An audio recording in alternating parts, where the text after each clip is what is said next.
जय संविधान। अपनी बात को शुरू करने से पहले मैं समझता हूं कि जो व्यक्ति मेरी बात नहीं मानता वो संगठन में रहने वाले किसी व्यक्ति की बात नहीं मानता होगा। तो दो नालायक लोग तो यहीं से दिख रहे हैं। तो वहां वो जो टोपी वाले के पीछे थे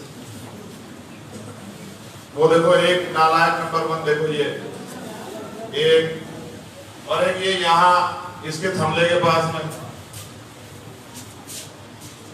तो जब मैंने कह दिया कि फोन बंद करके मेरी बात को कान गौर से सुन लो, तो फिर तुम्हारा दिमाग कहाँ है बताओ?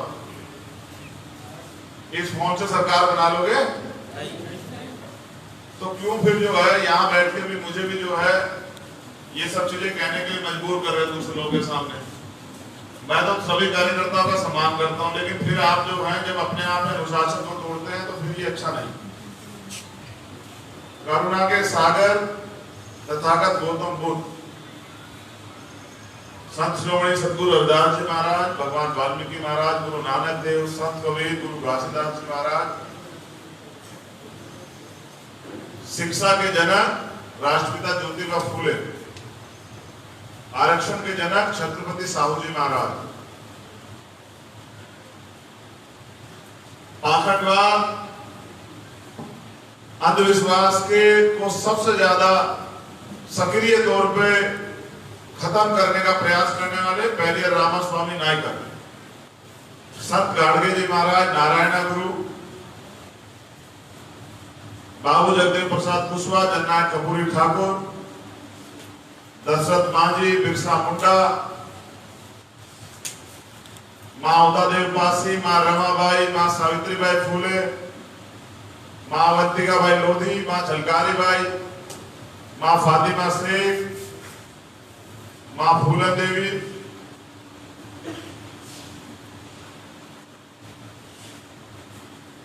बाबा साहब डॉक्टर भीमराव अंबेडकर, मान्यवर साहब श्री काशीराम, मान्यवर दीनामाना वाल्मीकि साहब,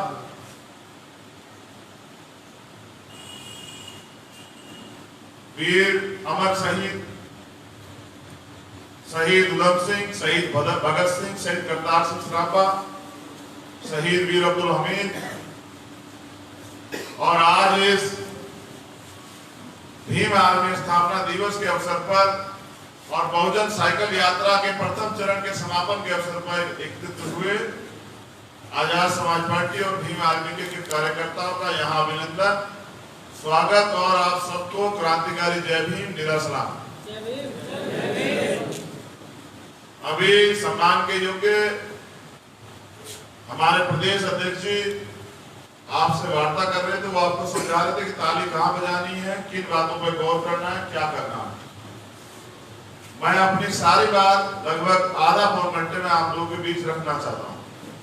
और उससे पहले मैं धन्यवाद देता हूँ यहाँ मंच पर उपस्थित हमारे कोर कमेटी के साथी अमित कसाना जी, भाई रविंद्र भाटी जी, हमारे सामाजिक प्रदेश अध्यक्ष सुनील कुमार चित्तौड़ जी, हमारे छोटे भाई और प्रदेश सचिव भीम आर्मी अनिकेत धानुक जी, यहाँ उपस्थित संभाग के प्रभारी और प्रदेश कोषाध्यक्ष कमलेश भारती जी, हमारे एक और संभाग प्रभारी और यहाँ मजबूती से काम करने वाले भाई अब्बास गाजी जी, हमारे पीछे बैठे हुए चमकौर जी, चमकौर सिंह जी, अभी उत्तर प्रदेश में जिनको जिम्मेदारी हम लोग देने वाले हैं मिशन 78 की, वो हमारे जिम्मेदार नौजवान साथी प्रोफेसर डॉक्टर बाल गंगाधर बागी जी, हमारे सह संयोजक मिशन 78 काशीराम मिलिंद गौतम जी, विनोद मिलिंद जी, और उनके साथ बैठे श्यामलाल जी, हमारे पूर्व प्रभारी बिहार आजाद समाज पार्टी काशीराम अमर ज्योति जी, विजय गौतम जी, जितेंद्र दयाल दोहरे जी, दानिश जी, ए.के. पंकज जी और अरविंद राजवंशी जी। और यहाँ उपस्थित इनसे अलग जो अन्य साथी हमारे जो सामने बैठे हुए हैं, जिनमें लखनऊ के अध्यक्ष श्री अजय कुमार आनंद जी,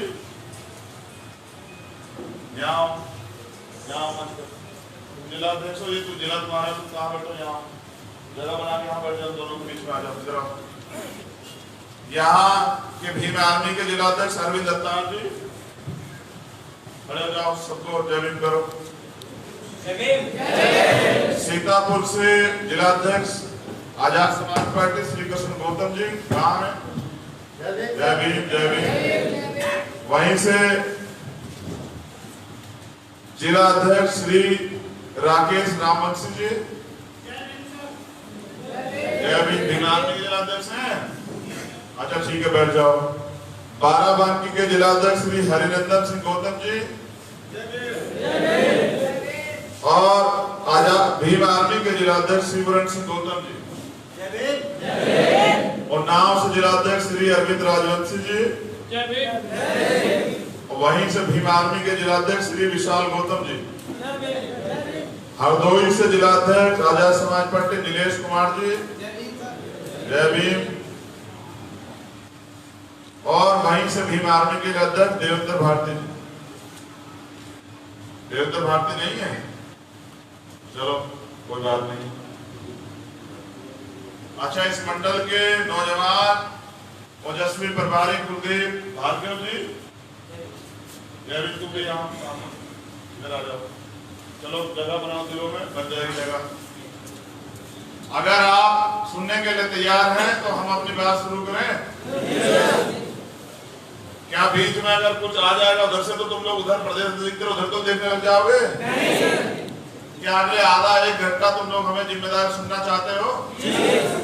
आप सभी को ईद उल अजहा की भी हार्दिक मंगल कामना। ईद उल अजहा के त्योहार की वजह से हमारे बहुत सारे लखनऊ के जो साथी, महानगर और टीम के साथी जो मुस्लिम समाज से हैं, वो बेचारे त्योहार की वजह से यहाँ नहीं आ पाए हैं।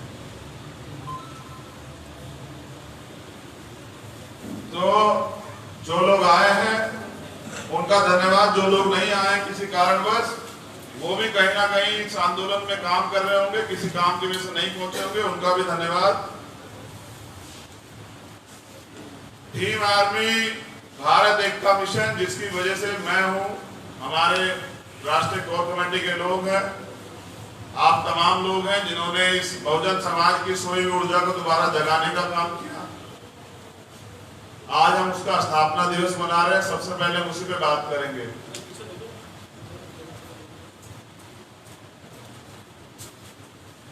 भीम आर्मी एक पहचान, जिसकी उद्देशिका मैंने आज ही भीम आर्मी के फेसबुक पेज से अपलोड की। आज हम यहाँ भारतीय संविधान की प्रस्तावना भी पढ़ेंगे, तब जब हम लोग संकल्प लेंगे। लेकिन उससे पहले मैं बस एक जानकारी आपसे साझा करना चाहता हूं। 20 जुलाई 1924 को बाबा साहब अम्बेडकर ने बहिष्कृत हितकारिणी सभा बनाई। जो लोग बहिष्कृत थे, यानी कि शुद्ध जो लोग थे, अछूत जो लोग थे, जिनको बहिष्कार किया गया था, उनके हितों की रक्षा के लिए एक सभा बनाई, जिसमें उन्होंने नारा दिया, शिक्षित बनिए, संगठित रहिए और संघर्ष कीजिए।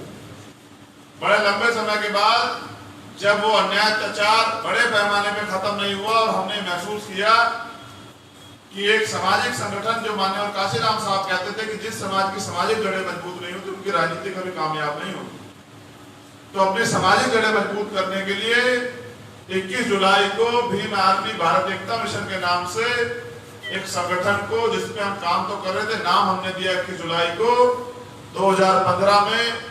एक उस नारों के 3 नारों के साथ एक नारा हमने और जोड़ा, जिसका नाम था शिक्षित बनिए, संगठित रहिए, संघर्ष कीजिए और स्वाभिमानी बनिए। जो लोग स्वाभिमान की वैल्यू समझते हैं, जो लोग स्वाभिमान से जीना चाहते हैं, इज्जत से जीना चाहते हैं, उन्हें अपने समाज को, कमजोर वर्ग के जो लोग हैं, उनको अपने टुकड़ों बटे समाज को एकजुट करना पड़ेगा। जब वो समाज को एकजुट कर लेंगे तो झाड़ू देखिए आप लोगों ने, जब झाड़ू इकट्ठी हो जाती है, उसकी सीखे, तो वो सफाई करने लग जाती है, ताकतवर हो जाती है। कभी कभी झाड़ू से पिटाई भी हो जाती है बहुत सारे लोगों की, लेकिन जब वो झाड़ू अलग अलग हिस्सों में बढ़ जाती है, सिक्कों में बढ़ जाती है, तो खुद कचरा बन जाती है। तो जो समाज कट गया था, अलग अलग हो गया था और अपनी ताकत को बैठा था, उसको दोबारा से तैयार करने के लिए भीम आर्मी का निर्माण किया। और आप सब लोगों के सहयोग से भीम आर्मी 6 से 7 साल में वो ताकत बनी कि पूरी दुनिया में भीम आर्मी के नाम की पहचान है और टाइम्स मैगजीन ने भी भीम आर्मी के कार्यकर्ताओं को सम्मानित किया।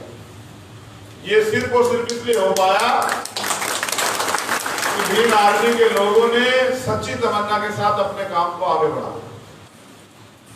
तो मान्यवर काशीराम साहब ये कहते थे कि तमन्ना अगर सच्ची हो तो रास्ते हजार होते हैं, तमन्ना अगर झूठी हो तो बहाने हजार होते हैं। तो सच्ची तमन्ना के साथ काम करके आपने साबित कर दिया कि आप अपने सोए हुए काम को, सोए हुए समाज को, रुकी हुई मूवमेंट को चला सकते हैं। तो इस अवसर पे मैं आप सबको बधाई देता हूं, लेकिन कुछ बात मैं आप लोगों से साझा करना चाहता हूं। भीम आर्मी का निर्माण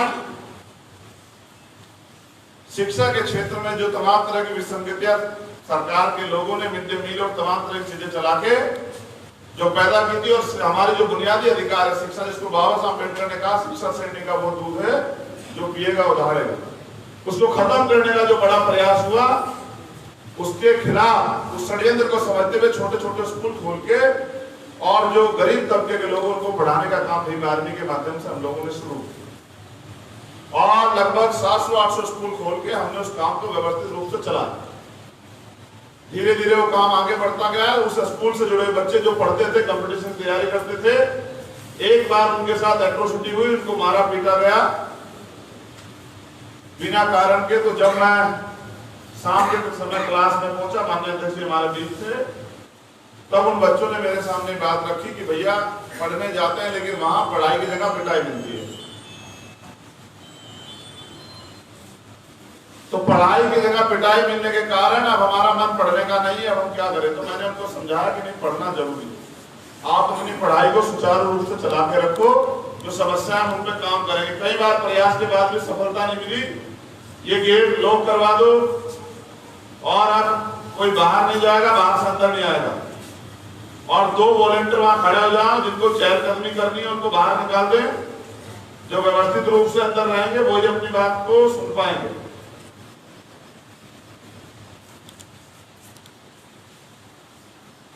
इस तरह से भीम आर्मी का काम बड़े पैमाने पर शुरू हो गया और जो अन्याय अत्याचार उस समय हो रहा था, जो तमाम तरह की घटनाएं हमारे सामने आई, क्योंकि गांव से जुड़ा हुआ तबका जब वहां स्कूल खुले तो जुड़ने लगा, और जब वहां गांव में कोई समस्या होती थी वो उस समस्या को जो टीचर वहां पढ़ाते थे उनके सामने रखने लगा। तो ये भी एक नई समस्या खड़ी होगी कि भाई इन पे काम कैसे किया जाए। तो फिर भीम आर्मी के लोगों ने जो अन्याय अत्याचार जो जाती होती थी उनको न्याय दिलाने के लिए, क्योंकि पढ़े लिखे लोग थे भीम आर्मी के, उनके लिए वो संबंधित अधिकारियों के पास जाने लगे।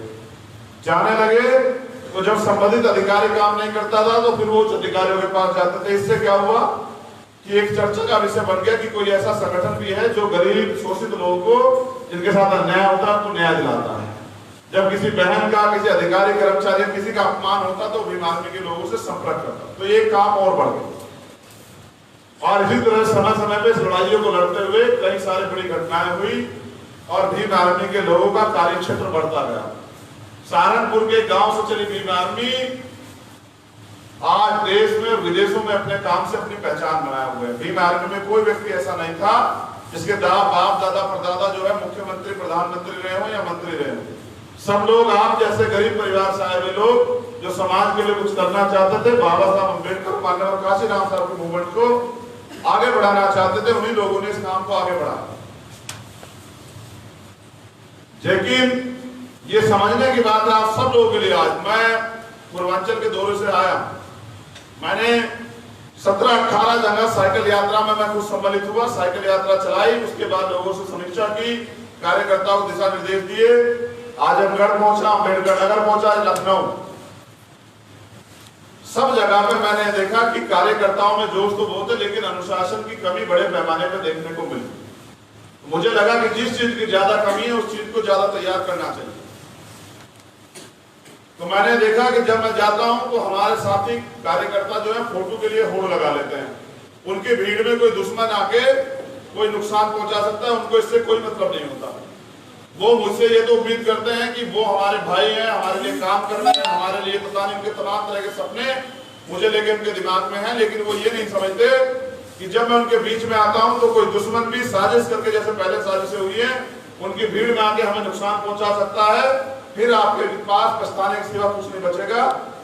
तो इन बातों को नजरअंदाज कर देते हैं। वो ये भी नजरअंदाज कर देते हैं कि वो आदमी चप्पल पहने हुआ होगा, हम बड़े बड़े जूते पहन के उसके ऊपर जब जाके इस तरह हमला सा करेंगे, उसके पैर को नुकसान हो जाएगा, उसके हाथ को नुकसान हो जाएगा, उसको चोट लग जाएगी, इसकी परवाह भी नहीं करते हैं।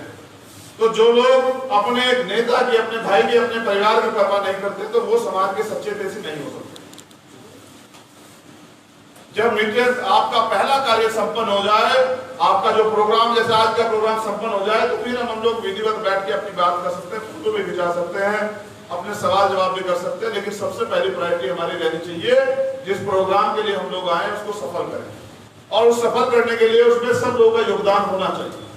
जैसे साइकिल यात्रा का प्रोग्राम है, तो सब लोग व्यवस्थित रूप से ड्यूटियां लगा के अपनी साइकिल यात्रा को संपन्न करें, और जब संपन्न हो जाए फिर बचे हुए समय में 2-3 घंटे में अपनी बात पे रखें, अपने फोटो भी खिंचाएं, सारे काम करें। लेकिन कभी आपने ऐसा देखा कि पेपर के टाइम हम लोग जो है आराम करते हैं, और आराम के टाइम पेपर देते हैं? ऐसा कभी होता है? पेपर देने के लिए वही 2-3 घंटे का समय होता है। ऐसे अपने प्रोग्राम के लिए सफल करने के लिए वही 3 से 4-5 घंटे का प्रोग्राम होता है। वो सफल हो जाएगा तो बस यही आपकी सबसे बड़ी कामयाबी, और आपका मान सम्मान, यही आपके नेता के नजरों में, आपके पदाधिकारियों के नजरों में, समाज के नजरों में बनता है।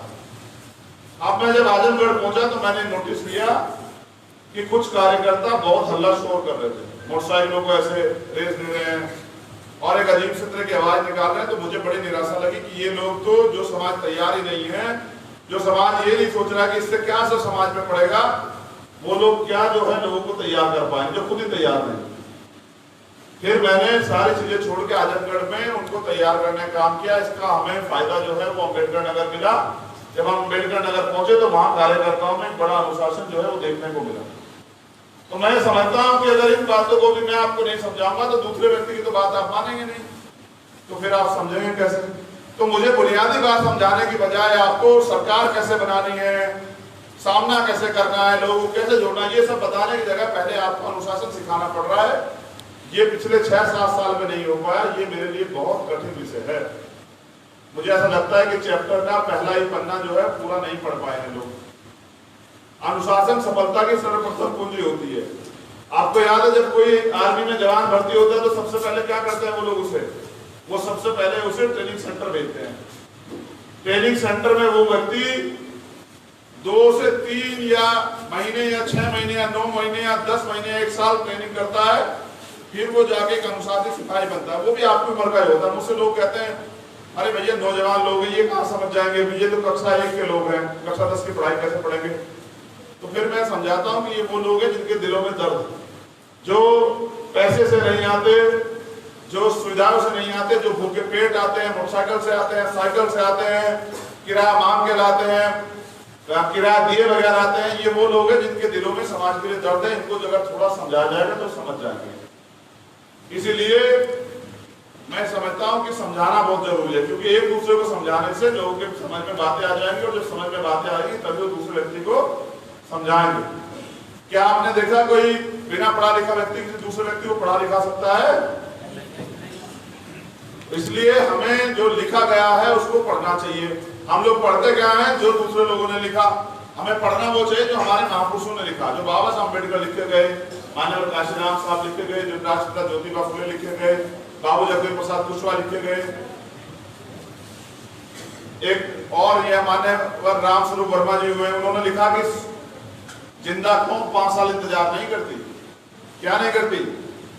5 साल इंतजार। अगर सरकार किसी और की बनेगी तो सरकार अत्याचार करेगी, तो जिंदा कौम अत्याचार नहीं सहती, वो तो अत्याचार खिलाफ जवाब देती है, अपना आंदोलन करती है। काशीराम साहब कहा करते थे कि जब आप विधानसभा में, लोकसभा बहुमत में ना हो तो सड़कों पर बहुमत में रहना, जिससे कि सत्ता तानाशाह ना हो। बाबा साहब अम्बेडकर ने कहा कि लोकतंत्र में सत्ता के साथ विपक्ष की भूमिका बहुत अहम है, तो विपक्ष की भूमिका इसलिए अदा करनी चाहिए जिससे कि सत्ता तानाशाह होकर लोगों के अधिकार न हड़पने लग जाए, लोगों पे जुल्म ज्यादती न करने पर लग जाए, ऐसे कानून न बनाने लग जाए कि लोगों का शोषण हो। आज की सरकार तो वही कर रही है, विपक्ष तो कोई कुछ कर नहीं रहा है। देखिए महंगाई बढ़ गई है, रोजगार नहीं मिल रहा है, अन्य अत्याचार जारी है। 69,000 शिक्षकों की भर्ती हुई, इसमें घोटाला हो गया। वो बच्चे जो घोटाले के विरोध में आंदोलन कर रहे हैं वो वहां लाठियां खा रहे हैं, उनके बहनों के हाथ तोड़ दिए गए हैं। एक बच्चे ने वो गोमती नदी में कूद के जो है वो कूद गया है हताश होकर। एक बच्चे के गले की जो है ना ये गले में गर्दन को तोड़ दिया गया है। अब ये इसलिए किया गया है कि वो लोग डर जाएं, अपने घर चले जाएं मुकदमों डर के और अपने अधिकार को ना मांगे। और ऐसा भीम आर्मी के लोग लंबे समय से सह रहे हैं। जब अपने आंदोलन को आगे बढ़ाने के लिए जाते हैं तो पुलिस लाठी भी मार देती है, मुकदमा भी करती है, जेल भी भेज देती है। अब हमारे लोग पुलिस पे गुस्सा होते हैं, कहते हैं भैया पुलिस ने ऐसा कर दिया। मैं उनको समझाता हूँ पुलिस जो होती है वो सरकार की होती है। जब आपकी सरकार आ जाएगी तो यही पुलिस वाले जो आज आपको लाठी मार रहे हैं ये आपको सलाम किया करेंगे। जब आप और अच्छे आगे बढ़ जाओगे तो ये आपके घरों पे ड्यूटियां करा करेंगे, आपसे कहा करेंगे साहब कोई दिक्कत तो नहीं, बताइए। समझ रहे हो? ये जो अधिकारी कर्मचारी आज आपके खिलाफ कानून बना रहे हैं, कल आपके टेबल पे चाय लेके आया करेंगे और पूछा करेंगे साहब बताइए कोई परेशानी तो नहीं है। जो काम आप इनको ले दिया करें उनको उल्टे पैर दौड़ के जा जाकर उसको करके आया करेंगे। तो आप जिस चीज से ताकत तुम्हें मिलेगी उसको बनाने की तरफ आप लोग को रुकना चाहिए। और वो लोकतंत्र में, क्योंकि आप जो है लोकतंत्र में ना ये राजतंत्र नहीं है जहाँ तलवारों से लड़ाई हो राज जीता जाए, बंदूकों से लड़ाई हो राज जीता जाए, तोपों से लड़ाई हो राज जीता जाए, लाठियां चले नहीं। यहाँ बाबा साहब अम्बेडकर ने अपने 4 बच्चे कुर्बान करके वोट का अधिकार दिलाया।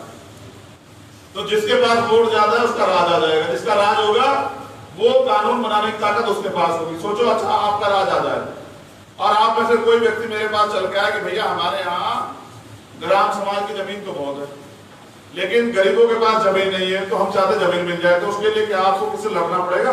अगर आपका राज होगा आप कहोगे यहीं बैठ के एक आदमी एक प्रस्ताव बना देगा, वो कैबिनेट में पास हो जाएगा, ऑर्डर हो जाएगा, सारे जिलाधिकारियों को चला जाएगा, सारे एसडीएम को चला जाएगा। भाई हर गांव में जो ग्राम समाज की जमीन है उसको चिन्हित करके गरीब लोगों में पट्टे बांट दे जाए, उनको जमीन दे दी जाए।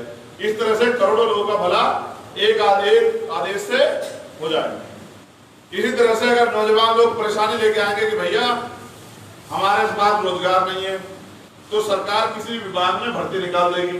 भर्ती निकाल देगी तो क्या होगा? उसका नोटिफिकेशन जारी हो जाएगा, आप लोग फॉर्म भरोगे, आरक्षण के नियमों का पालन करते हुए हजारों लोगों को, लाखों लोगों को नौकरी मिल जाएगी। समझ रहे हो? तो कितने लोगों के परिवार का भला हो जाएगा एक कदम से? बहुसंख्यक लोगों का। तो हमें देखना चाहिए कि असली ताकत कहाँ है।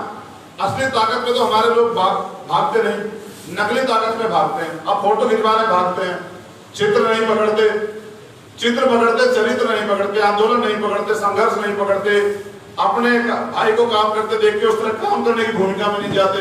अगर हमारे लोग अपनी जिम्मेदारी को पूर्ण रूप से समझ लें तो वो दिन दूर नहीं कि 2022 में ये सत्ता आपके हाथ में होगी, चाबी आपके हाथ में होगी, जिधर को चाहे घुमा देना, जो चाहे कानून बना लेना और अपने लोगों के गुलामी परेशानी को दूर कर देना। तो ये तो हुई भीम आर्मी के लोगों की बात कि 16 महीने हम लोगों ने जेल इसी विश्वास में काटी कि जब हम अपनी सच्ची बात को जाकर ईमानदारी से अपने लोगों के बीच में रखेंगे और वो लोग नौजवान लोग इस बात को समझेंगे और वो लोग इस तैयारी को समझ के आगे बढ़ेंगे तो देश, उत्तर प्रदेश में, देश में भी हमारा राज आएगा। क्योंकि काशीराम साहब कहते थे कि मुर्दा लोग मिशन नहीं चलाते और जिंदा लोग उठने नहीं देते। समझ रहे हो? तो तुम जिंदा लोग हो इसलिए यहाँ बैठे हुए हो, ठीक है? तो इसलिए मैंने अपनी बात भीम आर्मी के माध्यम से आप लोगों के बीच में रख दी। अब एक जरूरी घोषणा, क्योंकि ये बात देखने के बाद मुझे महसूस हुआ कि हमारे सारे कार्यकर्ता अपने अपनी ड्यूटी छोड़ के वो साइकिलों के आगे पीछे घूमते रहे। तो मैंने यहाँ की टीम से बात करके निर्णय लिया कि अब हम वॉलंटियर फोर्स बनाएंगे, Azad Samaj party volunteer force, ASP volunteer force, जिसमें एक संगठन बनेगा। वो संगठन के लोग ही सुरक्षा की जिम्मेदारी लेंगे, वो संगठन के लोग ही सारे प्रोग्राम की व्यवस्था की जिम्मेदारी लेंगे। वही टीम जो है सारे आधिकारिक राष्ट्रीय अध्यक्ष से लेके हर व्यक्ति को माननी पड़ेगी। इसलिए बहुजन को Azad Samaj party volunteer force जो है उसका निर्माण जो है आज 21 तारीख को भीम आर्मी के 6ठे स्थापना दिवस पे हम लोग करने जा रहे हैं कि जिससे हमारे पास चलित लोग हो जाए। वो चलित लोग ही अपने काम को करें, बाकी सब लोग अपने अपने काम को करें, कोई किसी को धक्का ना दे, कोई किसी को परेशानी ना होने दे। क्योंकि अभी मेरी सुरक्षा के चक्कर में अपने लोगों को धक्के देते रहते हैं। ए रुक जा, जब मना किया था गेट बंद कर तो किसने खोला? कौन हमसे बड़ा नेता है? दिमाग खराब हो गया तुम्हारा मजेबाज वाले का?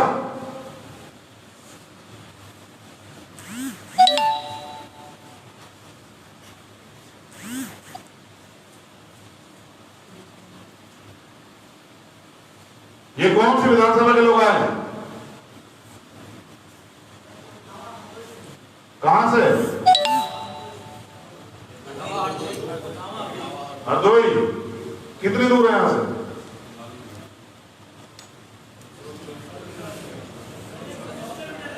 कितनी? कितना समय लगता है? क्या समय दिया गया था?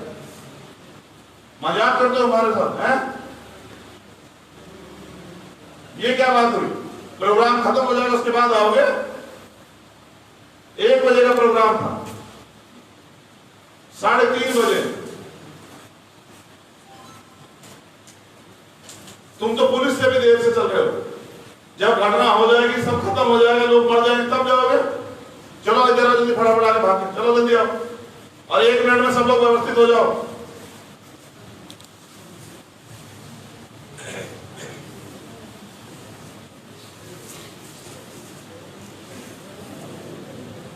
जहां जगह मिल रही है बैठ जाओ, ऊपर नीचे। अब तुम लोग क्रांतिकारी साथी हो, मिशन मूवमेंट के साथी हो, समाज का सम्मान है, सब तुम्हारा सम्मान है, बैठ जाओ। ये बहने यहाँ बैठ जाए, ये इधर आ जाओ सामने, भैया बेटा यहाँ जाओ, यहाँ जाओ सामने बैठ जाओ, स्टेज पे बैठ जाओ सामने। जिसको जहां जगह मिले बैठ जाओ, वरना खड़े रहो चुपचाप और सुनते रहो।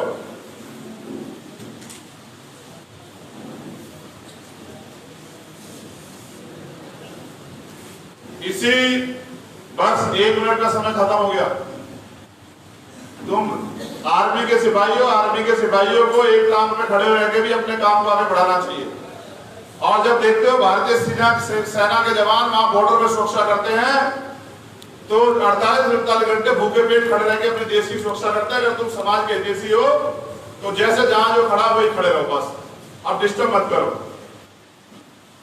और किसी भी आंदोलन को चलाने के लिए रणनीति बनाने की बहुत जरूरत होती है। रणनीति बनाने के लिए पढ़े लिखे जिम्मेदार लोगों को, रणनीतिकार लोगों को भी रखना बहुत जरूरी होता है, जो काम करते हैं। तो अब हमने ये भी तय किया है, बना तो दिया बहुत दिन पहले था, कि हम एक अपना ब्रेन बनाएंगे।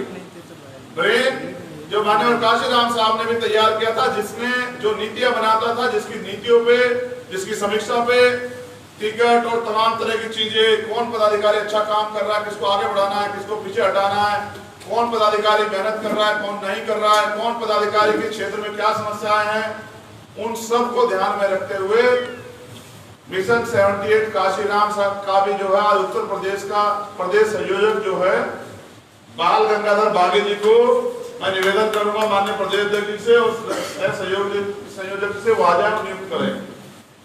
बाल गंगाधर बागे जी बस्ती के रहने वाले हैं और प्रोफेसर हैं, और मुझे आशा विश्वास है कि इनके नेतृत्व में आजाद समाज पार्टी काशीराम इनके दिए गए रणनीतियों पे काम करते हुए उत्तर प्रदेश में आने वाले कल में एक सबसे बड़ा राजनीतिक दल बनेगा।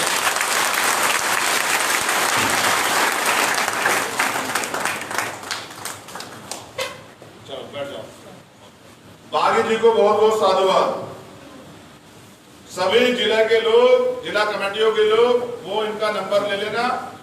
अपने अपने यहाँ जो अधिकारी कर्मचारी जुड़ना चाहते हैं उनको इनके थ्रू जुड़वा देना, और जब यूनिट बनेगी तो उसमें भी भागीदारी अदा करना, मीटिंगों में जाना, सीखना। क्योंकि जैसे मैंने कहा कि ये कैडर सिस्टम को भी चलाएंगे, जब आप ट्रेनिंग लेंगे और ट्रेंड हो जाएंगे तभी तो दूसरे लोग ट्रेंड करेंगे। हमें उत्तर प्रदेश में कम से कम 1 करोड़ वर्कर तैयार करना है। कितना वर्कर तैयार करना है? 1 करोड़ वर्कर। एक आदमी जब चुनाव का समय आएगा 10 लोगों को तैयार करेगा तो 10 करोड़ वोट तैयार हो जाएंगे। कितनी वोट तैयार हो जाएंगी?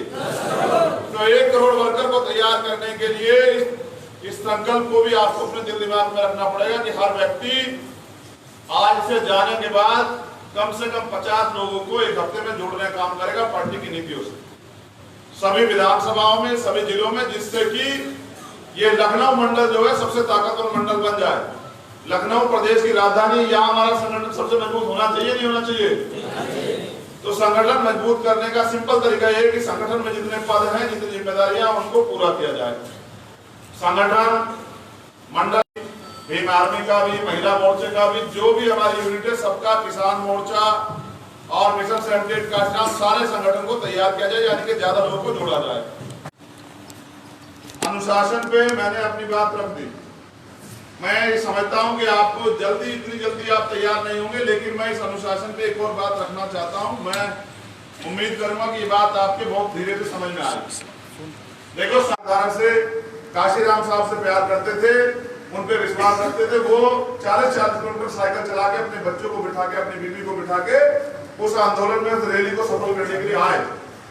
तो काशीराम साहब को यह विश्वास हुआ कि इस पैसे वाले लोकतंत्र में ये गरीब व्यक्ति जिस पे साइकिल है, ये चुनाव तो नहीं लड़ पाएगा, लेकिन इसका समर्पण कितना बढ़िया है, ये कितना समर्पित है अपनी पार्टी को। इसलिए उन्होंने सस्ते संसाधनों पे साइकिल यात्रा शुरू की कि इससे जो है, जो लोग साइकिल चलाएंगे वो लोग पार्टी के सच्चे और ईमानदार कार्यकर्ता होंगे, वो बिकेंगे नहीं, वो किसी लालच में आकर अपनी पार्टी की बदनामी नहीं करेंगे। अगर उनको जिला अध्यक्ष से, विधानसभा अध्यक्ष से किसी पद से हटा दिया जाएगा तो किसी की बातों में आकर अपनी पार्टी की बुराई नहीं करेंगे, वो समझेंगे कि हमें अपनी पार्टी के प्रति समर्पित भावना से काम करना है। ये लड़ाई पदों की नहीं है। पद तो इतनी पार्टियों में तमाम जगह मिल गए, 131 MP SC/ST के बैठे हुए हैं, इतने विधायक यहाँ बैठे हजारों संख्या में। क्या तुम्हारा भला हो रहा है? तो भला करने वाले लोग तो यहाँ बैठे हैं जिनको सदन में बैठना था, इसलिए जो है तुम्हारा भला नहीं होगा। तो इसलिए साइकिल को साधन चुना गया कि साइकिल के माध्यम से, क्योंकि जब हमारी बात हुई तो ये भी महसूस किया गया कि साइकिल प्रचार का एक सबसे बड़ा साधन है। कैसे? एक आदमी गाड़ी में कोई जाएगा, 10-20 गाड़ी जाएगी तो आदमी देखेगा, कह देगा कोई पैसे वाला जा रहा है। लेकिन जब हमारी आजाद समाज पार्टी का वर्कर झंडा लगा के, तख्ती लगा के और नारेबाजी करते हुए जिस भी क्षेत्र से निकलेगा, तो वहां के लोग ये देखेंगे जरूर कि भाई ये कौन आदमी है जो 40-42 डिग्री टेम्परेचर में, गर्मी में पसीना चू रहा है, बारिश पड़ रही है, आंधी आ रही है, तूफान आ रहा है, ये भूखा प्यासा कौन व्यक्ति घूम रहा है। जब वो उसको देखेगा तो वो उसकी पीड़ा को समझेगा भी, और वो उसको, उसकी मेहनत को देखेगा भी, और मेहनत को देखने के बाद ये भी महसूस करेगा कि ये जो पार्टी है, ये मेहनती लोगों की पार्टी है, इन लोग मेहनती लोगों को समर्थन करना चाहिए। समझ रहे हो? लेकिन उसके साथ काशीराम साहब ने जब साइकिल यात्रा शुरू की थी 4200 किलोमीटर की, तो एक अनुभव उन्होंने अपना साझा किया। वो अनुभव क्या साझा था? वो ये था कि 40-42 दिन की साइकिल यात्रा में हमने ये सीखा कि हम समय पे सूर्य निकलते तो उठ जाते थे, और सूर्य ढलते ही सड़क से नीचे आ जाते थे, और फिर अपने आप सब लोग 2 मेटाडोर हमने ली थी, 100 साइकिलें थी। एक मेटाडोर आगे चलती थी जिसपे माइक लगा हुआ था, एक मेटाडोर पीछे चलती जिसमें सामान रहता था। फिर सब लोग अपने अपने सामान को निकालते थे, जहां जगह मिलती थी लेट जाते थे।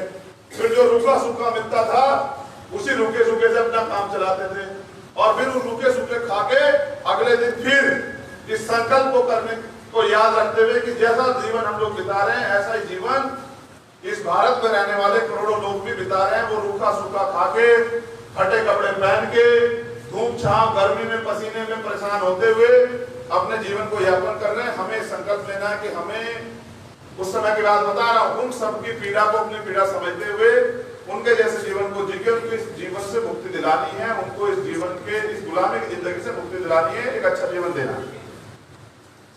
तो इसलिए उन्होंने ये भी महसूस किया कि जब सब लोग इस तरह करने लगे तो जो लोग साइकिल यात्रा में शामिल हुए तो वो अनुशासित भी हो गए। उनको ये भी पता लगा कि साइकिल आगे नहीं निकालनी है, साइकिल पीछे चलानी है। उनको ये भी पता लगा क्या क्या परेशानियां आती है। इससे क्या हुआ कि एक अनुशासित कैडर का निर्माण। इसलिए मैंने आपसे साइकिल भी चलाई कि आप लोग समझे कि जब आप साइकिल चलाते हुए जाएंगे तो कहीं कहीं कठिन परेशानियां, कहीं कटीला रास्ता आ जाएगा, कहीं बारिश पड़ी होगी, गारा हो रहा होगा, धूप होगी, तो आप लोग खाना भी अपने आप जुटाओगे, तमाम चीजें अपने आप करोगे। और भविष्य में मैं भी जो जनपद बच गए उनमें जाके साइकिल यात्रा को चलाऊं, और एक यात्रा हम पूरे देश में करेंगे जब लोकसभा का चुनाव आ जाएगा। वो यात्रा हम 4200 किलोमीटर के करीब ही रखेंगे कि जिससे माननीय काशीराम साहब की अधूरी बात को पूरा करने के लिए पूरे देश में हम लोग संदेश दे सकें। लेकिन उसके लिए मुझे गीदड़ों की जरूरत नहीं है, योद्धाओं की जरूरत है, जो भूखे प्यासे रह के, तमाम तरह की सुविधाओं से दूर रह के, एसी की परवाह न करते, धूप की परवाह न करते हुए, लड़ने की भूमिका में अपने समाज की पीड़ा को समझते हुए अनुशासित रूप से उस आंदोलन में भागीदारी करें। और जब वो आंदोलन चलेगा तो मैं आप लोगों से नाम लूंगा जो उस पूरी यात्रा में शामिल रहना चाहेंगे। मैं सब लोगों से नाम लूंगा, और हम लोग अपने कार्यकर्ताओं से, जो समय तो माननीय काशीराम साहब ने 10,000 रुपए इकट्ठा किए थे साथियों से, और 7,500 रुपए का सामान खरीद लिया था, इस विश्वास के साथ कि जब हम अपनी बात को लेकर गांव में, मोहल्लों में जाएंगे तो हमारे लोग रोटी की व्यवस्था अपने आप करा देंगे।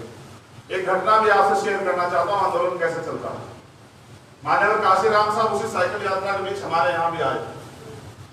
देर होने के कारण और संख्या ज्यादा होने के कारण लोग वो गांव में तो गए लेकिन अपने लोगों के हालात जानते थे, तो उनसे ये नहीं कह पाए कि रोटी की व्यवस्था करा दो, तो कार्यकर्ताओं कहा कि जाओ देखो कुछ कपड़े उपड़े का व्यवस्था हो जाए सोने के लिए। तो सारे कार्यकर्ता गांव में गए और अपने समाज के लोगों से जा जाके कपड़े की व्यवस्था करके लाओ, सब लोग भूखे सो गए। सबको भूख लगी थी, लेकिन काशीराम साहब ने भूख की बात इसलिए नहीं की क्योंकि ये गरीब समाज जो है इतने लोगों के खाने की व्यवस्था अब एकदम से नहीं कर सकता। तो यानी कि भूखे प्यासे रह के और अपनी खुशियों को मार के अपने काम को आगे बढ़ाने के लिए मेहनत करनी पड़ती है। इसलिए हमें अपने महापुरुषों से सीखना चाहिए कि आंदोलन कैसे चलता है। ऐसे चला के आंदोलन और अपने हिस्से की रोटी अपने भाई को देके तब जाके जो है ना गैर बराबरी और भाईचारा, गैर बराबरी दूर की जाती है, भाईचारा बनाया जाता है। तो आपको इस बात को अपने दिल और दिमाग में बिठाना चाहिए। अभी हमारे लोग क्या करते हैं, फोटो के चक्कर में मीडिया के सामने, अरे मीडिया आगे तो सब लोग भाग दौड़ के मीडिया के सामने चले जाएंगे। क्यों भाई? जिन लोगों ने तुम्हें इतने लंबे समय तुम्हारी बात कभी नहीं दिखाई, आज तुम उनके सामने खड़े होकर अपने आप को गौरवान्वित महसूस कर रहे हो। तुम्हें तो इतनी ताकत बनानी चाहिए कि तुम्हारी इतनी बड़ी पार्टी बने कि जब तुम्हारा कोई भी नेता है तो कार्यालय के बाहर जो है ना गाड़ी खड़ी और वो कह रही हो कि देखिए आज फलानी जगह से आजमगढ़ से फलाना नेता पार्टी के पहुंच चुके हैं, पार्टी की मीटिंग चलेगी अंदर। मऊ से इतने बढ़िया नेता जो है, उन्नाव, हरदोई, सीतापुर से, बाराबंकी से, लखीमपुर खीरी से इतने बढ़िया नेता जो है, फलाने नेता, कश्यप समाज के नेता, पाल समाज के नेता, कुर्मी समाज के नेता, बहुजन समाज के नेता, दलित समाज के नेता, मुस्लिम समाज के नेता, प्रजापति समाज के नेता, वो जो फलान इतने बड़े नेता पार्टी के वो पहुंच चुके हैं। तब जाके हमारी बात बनेगी, ऐसे नहीं बनेगी। जैसे अभी आप मीडिया देखते बेवकूफ की तरह हो जाते हो, क्या करोगे उसका? रोतोन मीडिया के लोगों को गाली देते रहते हो कि मीडिया हमारी बात नहीं दिखाती। जैसे तुम्हारे सामने आते तो उनके आगे नतमस्तक हो जाते। क्यों हो जाते? मैं तो नहीं मानता।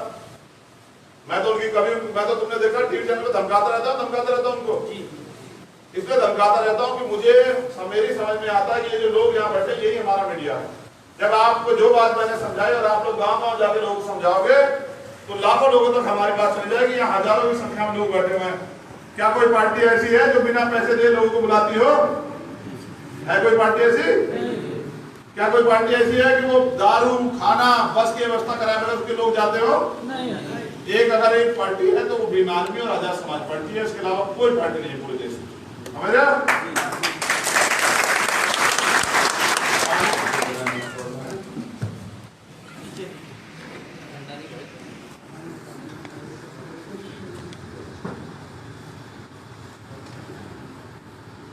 आज तो हमारे लोग बिस्लेरी का पानी पीने लगे हैं। एक दिन वो भी था आपसे 100 साल पहले, अभी 101वां साल चल रहा है, जब बाबा साहब अम्बेडकर ने जहां जानवर पानी पीते हैं वहां पानी पिलाने का अधिकार दिलाने के लिए भी सत्याग्रह किया, लाठियां लगी। समझ रहे हो?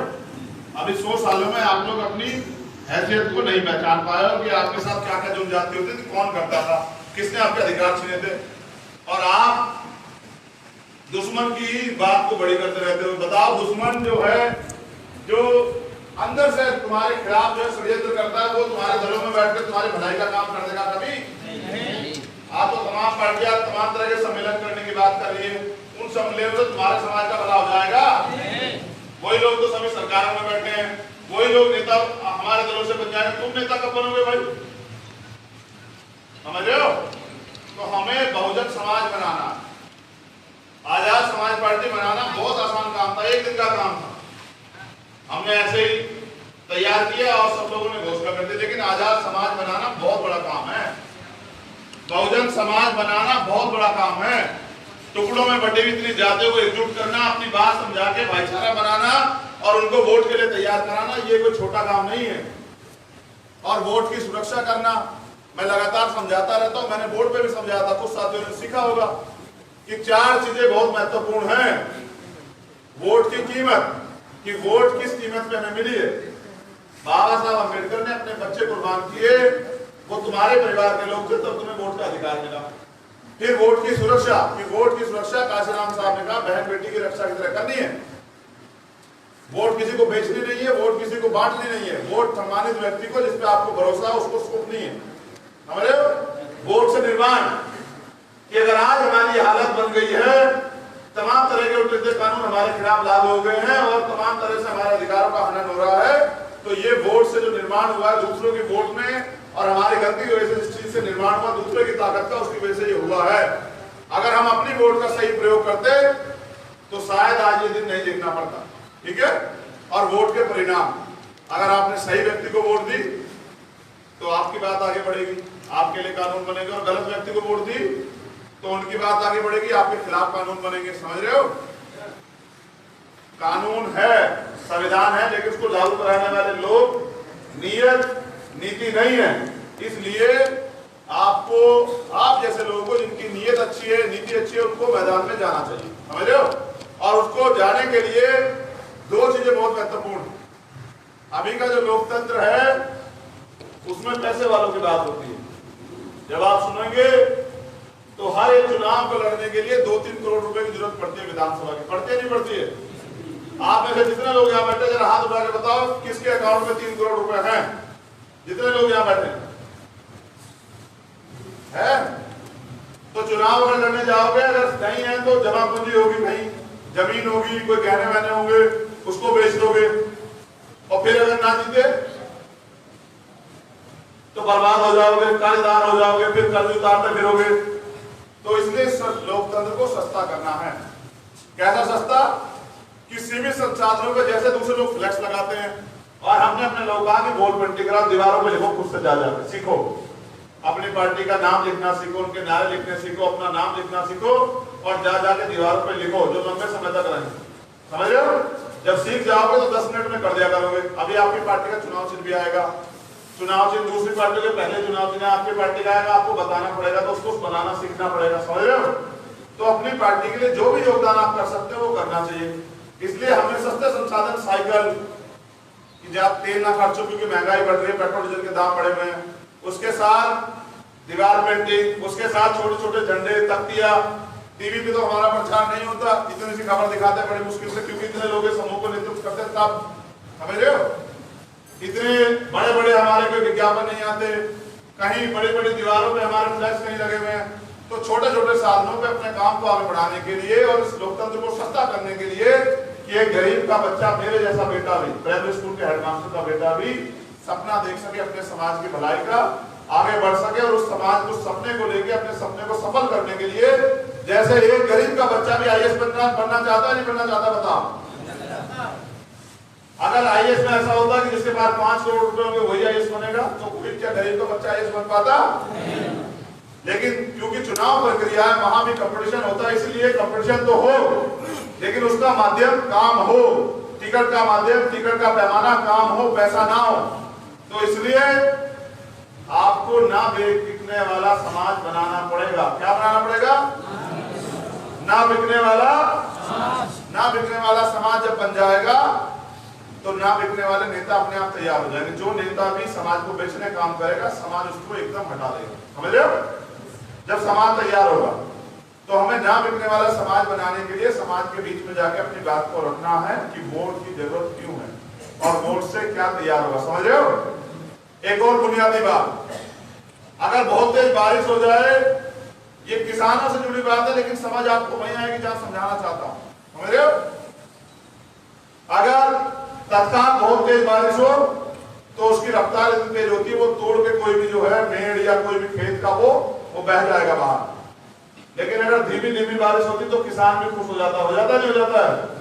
जो खेती करते हैं वो जानते होंगे, वो समझते हैं कि धीरे धीरे जो बारिश हो रही है ये धीरे धीरे मिट्टी में गहराई तक चली जाएगी, इसकी जड़ें गहरी हो जाएंगी, तो लंबे समय तक इसका लाभ खेत को मिलेगा। तो ये सस्ते संसाधन मैंने तैयार किए हैं, जो 20 किलोमीटर 25 किलोमीटर की स्पीड से जो साइकिल आप चला रहे हो ना, उसकी बात जो है बहुत गहरी जाएगी समाज के मन में, वो ऐसे जड़ में बैठ जाएगी समाज के। वो ये देख रहे कि एक तरफ पैसे वाले लोग जो चुनाव के बीच आते हैं, जब चुनाव आता तब कहते हैं अरे भैया चाचा ताऊ वोट दे दो। एक तरफ वो लोग हैं जो जहां अन्याय अत्याचार हो, ना दिन देखते, ना रात देखते, ना संसाधन देखते, ना कुछ देखते, और मेहनत करते रहते हैं, आपके बीच में रहते हैं, और वो साइकिल से चल चल के मेहनत कर रहे हैं। ऐसे लोगों को मौका देना चाहिए। जनता की जहां बात में समझ में आई तो पासा एकदम पलट जाएगा। समझ रहे हो? समझाएगा कौन? जनता कौन समझाएगा? तुम्हें तो मैं समझाकर ट्रेंड कर दूंगा, जनता कौन समझाएगा? तो जब तक आप लोग तैयार नहीं होंगे तब तक भला नहीं होगा। समझ रहे हो? कोई एक व्यक्ति कुछ नहीं कर सकता। कानून तो बना सकता है बाबा साहब अम्बेडकर की तरह, लेकिन उसको लागू कौन कराएगा? बहुसंख्यक लोग। समझ रहे हो? जब ये समाज तैयार हो गया फिर सरकार बनाएगा तभी कानून बनेगा। समझ रहे हो? अगर एक वोट से भी हारे तो क्या विधायक बन जाएगा तुम्हारा? और विधायक नहीं बनेगा तो क्या वो तुम्हारे लिए कोई बजट करवा देगा लागू? क्या कोई नीति बना देगा? कोई मामले को उठा देगा? 130 करोड़ लोग भी सड़क पे खड़े होंगे, कोई कानून नहीं बनाते। कानून बनाने की ताकत जो है वो क्या तो विधायिका में है या फिर लोकसभा में संसद के पास। वहां अपने नुमाइंदों को भेज के उनके जरिए अपने काम को, अपनी बात को आगे बढ़ाने की जिम्मेदारी भी हमारी है, इसलिए हमें तैयार होना पड़ेगा। समझ रहे हो?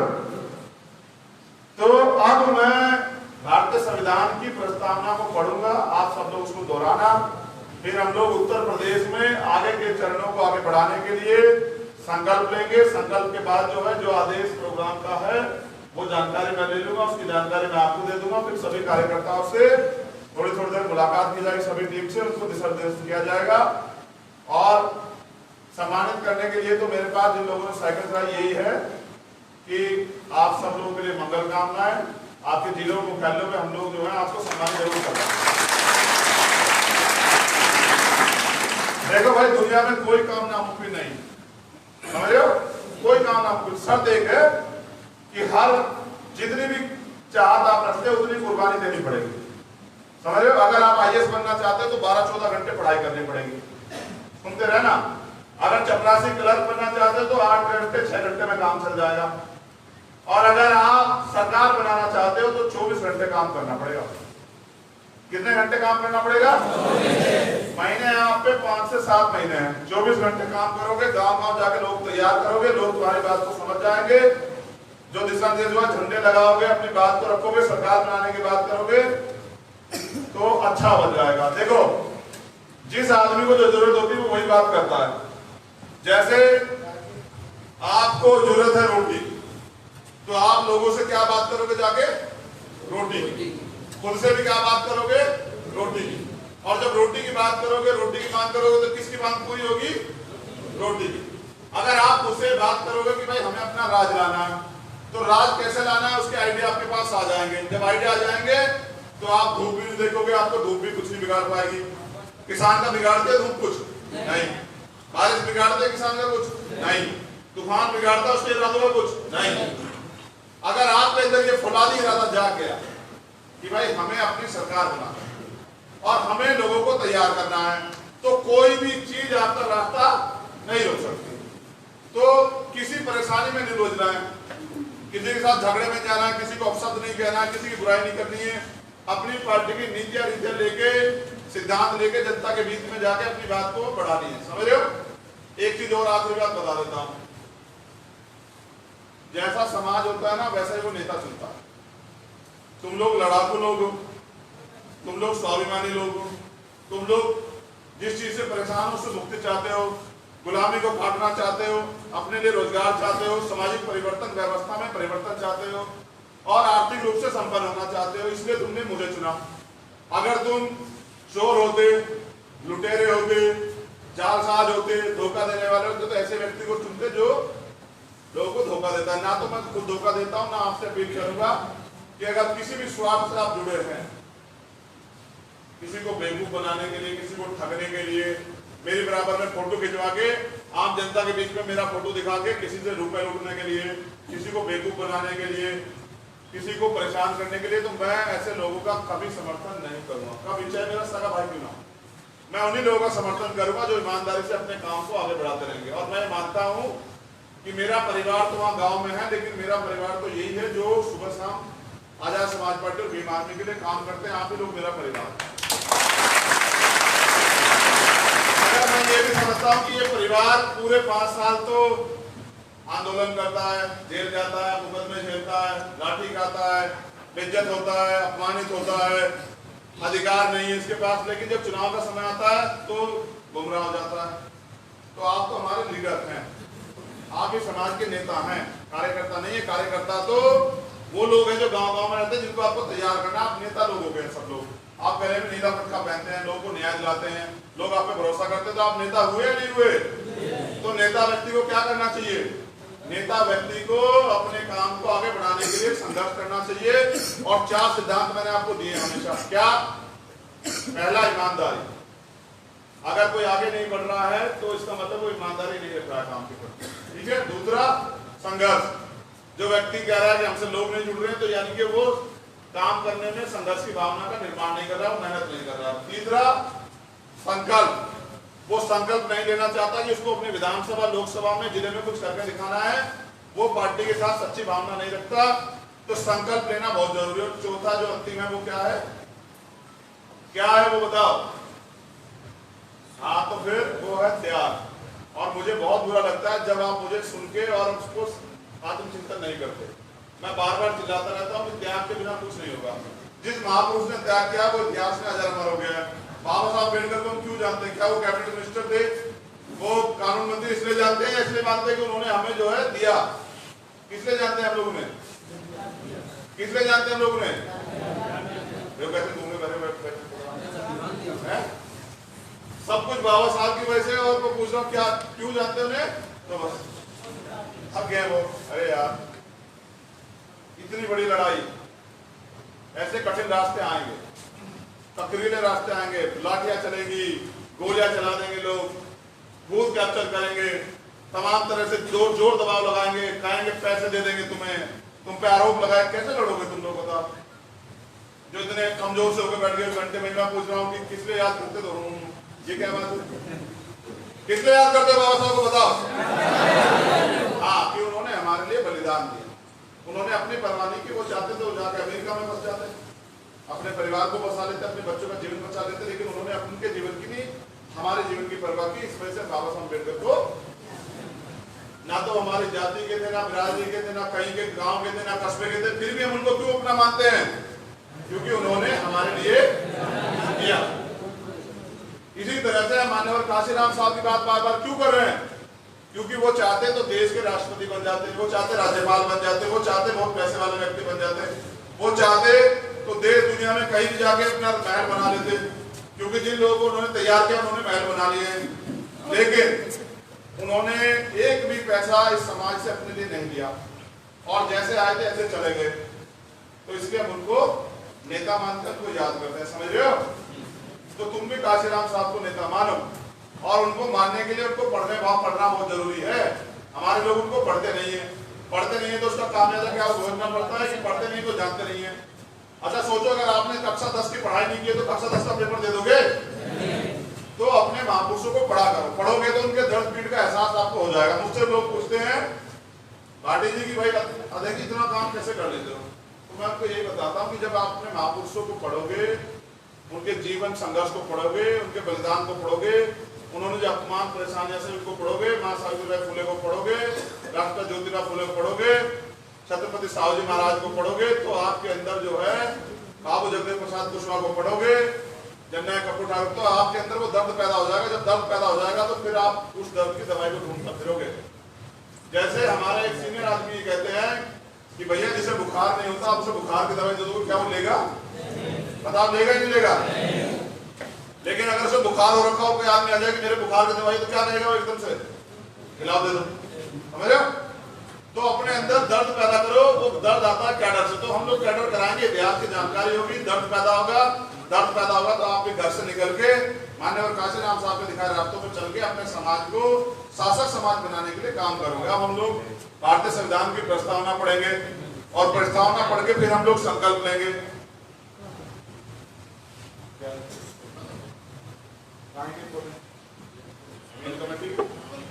अच्छा ठीक है, भारत संविधान की प्रस्तावना देने के बाद कुछ गलती ना हो, मैथ से निकाल दो, मनीष निकाल देगा। आप मुझे बताओ,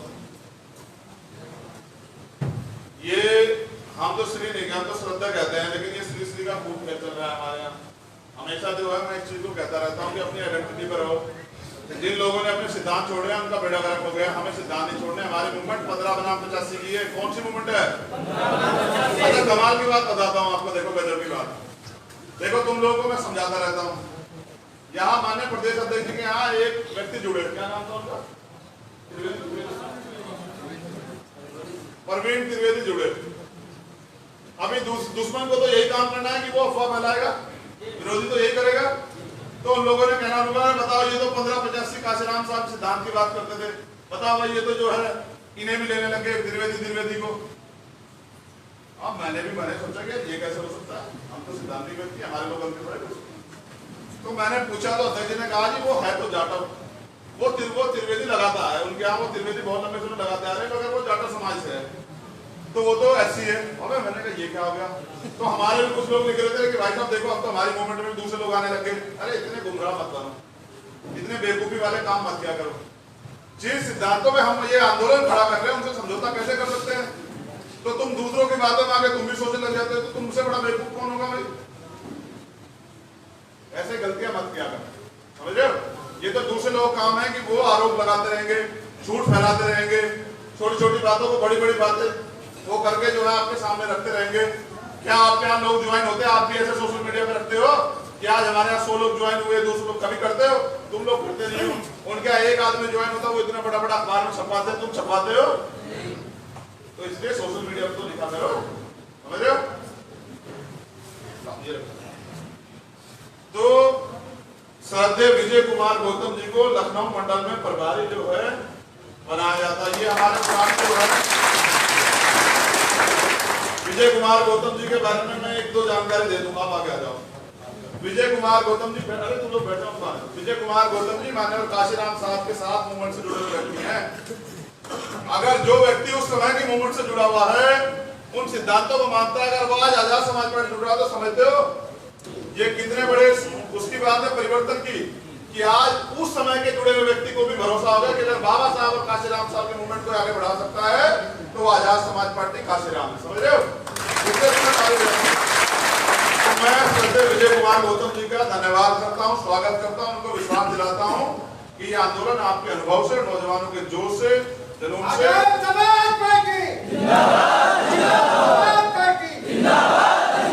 एक बड़ी ताकत बनेगा। धन्यवाद।